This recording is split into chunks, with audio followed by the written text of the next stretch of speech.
hopefully the Bengals can roar into the second round if they get that win here tonight. Former Raven Deion Sanders once said, if you look good, you feel good. And if you feel good, you play good. Very pleasant, great evening to be sitting outside, playing some volleyball, doing some workout here, whatever you want. It's a great evening to do that right now in College Park. While the rest of campus celebrates, Coach Loxley said his team is focused on the task at hand, and that's beating Illinois. And Fox will host its big noon kickoff show right here in College Park. Right now, Hughes Stadium is quiet. But in a few hours, it'll be packed with fans cheering on the Morgan State football team for the first time in weeks. I've been hearing so many people talk about the football game today, so I just know it's going to be a lot of people there. I know it's going to be good vibes. Morgan State hasn't played since a mass shooting injured 5 people and rocked the campus over 2 weeks ago. Students say the community is still trying to heal. I mean, stuff like this happens, a lot out here, but for it to happen on campus and then ruin so many things, it was definitely traumatic for a lot of people. Some students feel that campus hasn't quite gotten back to normal yet.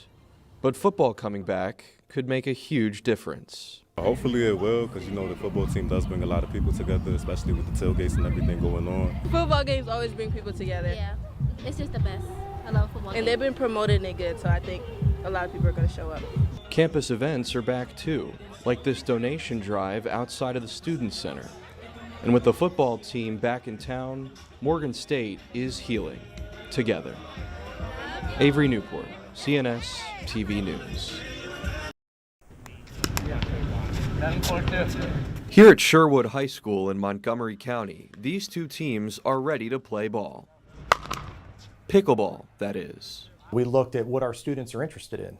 We put out a survey. We talked to our physical education teachers. We talked to our recreation department. We looked at national trends, and pickleball is just on fire everywhere you go. Dr. Jeff Sullivan is the athletic director for Montgomery County Public Schools. He says they added pickleball this year to boost participation in sports, especially for students with disabilities. And the goal of that is to create a playing field of 50% students with disabilities, 50% students without. Sherwood head coach Michelle Bloom says there have been some challenges, but practice makes perfect. I've watched some of our students who have special needs get better and better with the serving and with the spiking, but it really is more of the thing you have to keep practicing in order to feel more confident with it. The rules of pickleball can be changed to fit the needs of students' abilities at any level. Doesn't matter your gender or your age, it is a sport that everyone can play. Especially students with disabilities, and that has made it a good game for everyone. Avery Newport, CNS TV News. A lot of people struggle with anxiety and mental health issues. When you're a teenager, finding help can be tougher than it is for adults. Montgomery County Public Schools knows that, and it's why they're taking extra steps to reach out to students. Here at Richard Montgomery High School, students are speaking about mental health issues that matter to them, and the county is listening. Hands on the ground, like what's going on, what are they doing, what are they experiencing, so that we can put the initiatives in place to help and support them. Dr. Christina Chester is the Director of Psychological Services at Montgomery County Public Schools. She's the organizer of the county's Mental Health Awareness Week, which gives students a platform to speak their minds and take advantage of school resources. Our biggest goal is trying to end the stigma around mental health and making sure that all communities understand mental health truly does matter. Student leaders from around the county took turns speaking about how to best deal with mental health issues. And they got some help from former NFL player turned therapist, Dr. Jay Barnett. He says it's important for young people to get help when life presents challenges. Mental health is life. When you look at our lives, how we eat, how we live, where we work, how we behave, it's all mental health. Barnett's experiences led him to move on from pro football to try and help others and show that support is there for those that need it. Don't buy into the notion that you're alone.